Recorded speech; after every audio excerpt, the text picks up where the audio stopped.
सिर था जो सारे समाज का, वही अनादर पाता है। जो भी खिलता फूल भुजा के ऊपर चढ़ता जाता है। चारों ओर लोभ की ज्वाला, चारों ओर भोग की जय। पाप भार से दबी धसी जा रही धरा, पल पल निश्चय। जब तक भोगी भूप प्रजाओं के नेता कहलाएंगे। ज्ञान त्याग तप नहीं श्रेष्ठता का जब तक पद पाएंगे। असन वसन से हीन दीनता में जीवन धरने वाले, सहकर भी अपमान मनुष्यता की चिंता करने वाले। कवि कोविद विज्ञान विशारद, कलाकार पंडित ज्ञानी, कनक नहीं कल्पना ज्ञान उज्जवल चरित्र के अभिमानी। इन विभूतियों को जब तक संसार नहीं पहचानेगा, राजाओं से अधिक पूज्य जब तक न इन्हें वो मानेगा, तब तक पड़ी आग में धरती इसी तरह अकुलाएगी। चाहे जो भी करें दुखों से छूट नहीं हो पाएगी। थकी जीव समझाकर गहरी लगी ठेस अभिलाषा को, भूप समझता नहीं और कुछ छोड़ खटक की भाषा को।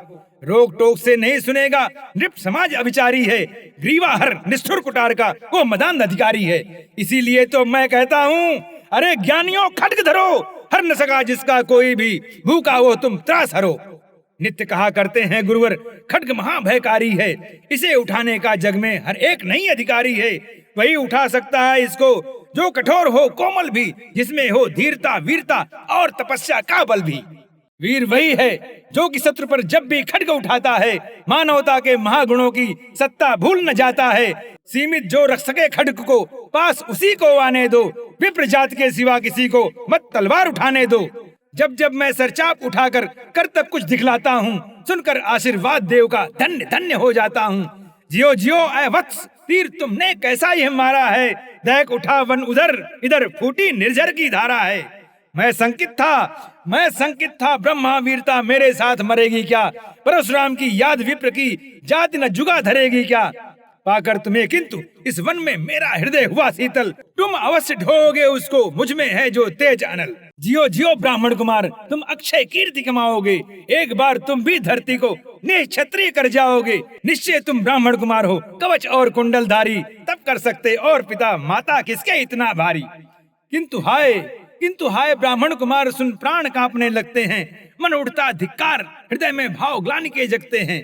गुरु का प्रेम किसी को क्या ऐसे कभी खला होगा, और शिष्य ने कभी किसी गुरु को इस तरह छला होगा।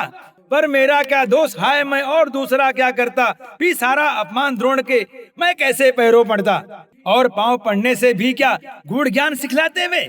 एक लबसा नहीं अंगूठा क्या मेरा कटवाते वे। हाय कर्ण तू क्यों जन्मा था, जन्मा तो क्यों वीर हुआ। कवच और कुंडल भूषित भी तेरा अधम शरीर हुआ। धस जाए वो देश अतल में, गुण की जहाँ नहीं पहचान। जाति गोत्र के बल से ही आदर पाते हैं जहाँ सुजान। नहीं पूछता है कोई तुम व्रती वीर या दानी हो। सभी पूछते मात्र यही तुम किस कुल के अभिमानी हो। मगर मनुष्य क्या करे, जन्म लेना तो उसके हाथ नहीं। चुनना जाति और कुल अपने बस की तो है बात नहीं। मैं कहता हूँ अगर विधाता नर को मुट्ठी में भरकर कहीं छींट दे ब्रह्मलोक से ही नीचे भूमंडल पर, तो भी विविध जातियों में ही मनुष्य यहाँ आ सकता है। नीचे हैं क्यारियां बनी तो बीज कहाँ जा सकता है। कौन जन्म लेता किस कुल में, आकस्मिक ही है यह बात। छोटे कुल पर किंतु यहाँ होते तब भी कितने आघात। हाय जात छोटी है तो फिर सभी हमारे गुण छोटे। जात बड़ी तो बड़े बने वे रहे लाख चाहे खोटे। गुरु को लिए कर्ण चिंतन में था जब मग्न अचल बैठा। तभी एक विस्कीट कहीं से आसन के नीचे बैठा। वज्रदंश वो लगा कर्ण के उर को कुतुर कुतुर खाने, और बनाकर छिद्र मांस में मंद मंद भीतर जाने। कर्ण विकल हो उठा, दुष्ट भौरे पर हाथ धरे कैसे। बिना हिलाए अंग कीट को किसी तरह पकड़े कैसे।